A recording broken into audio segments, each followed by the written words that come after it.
Probinsya Cirilo. Cirilo, taga-asa ka tay? Yung Salvador. Taga Don Salvador. Unsa may unsa may mga ginabaligyan nimo tay para mabuhi ta? Kuhan man nata ng Balanghoy. Balanghoy. Ayan guys, so kapila na lang ko ni nakitan si tatay guys, nagalako ni siya, nagabit-bit ni siya. Balanghoy, karlang and mga kalabasa, di ba? Yan no, gulay niya. Oo. Pila ka ba mga anak ya? Pat. Upat, asa may mga anak karon? Nagtrabaho. Nagtrabaho sa Ito sa Mua. ana sila sa inyo ha. Napo diri, napo dito sa Davao.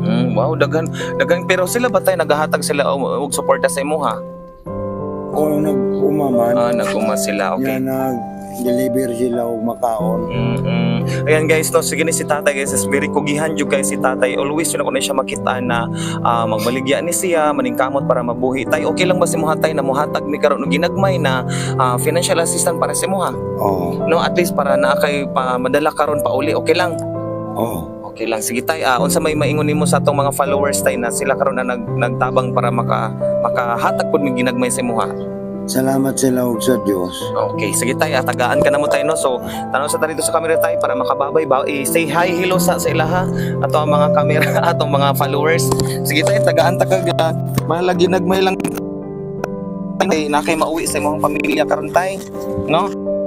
Tay guniti sa ni una tay 100 and 100, so na kay 200 pa na pamilya tayong pamalit sa bugas. So, kira tay. Oo. Sige. Salamat po kay tay unta daghan pa ta grasya, blessings na maabot ka nato, and of course mag-ampot ta perminti tay no. Oo. Sige tay, so salamat kayo and Merry Christmas tatay. Oo. Ay nag-ampo pa in taon si tatay. Salamat kayo tay.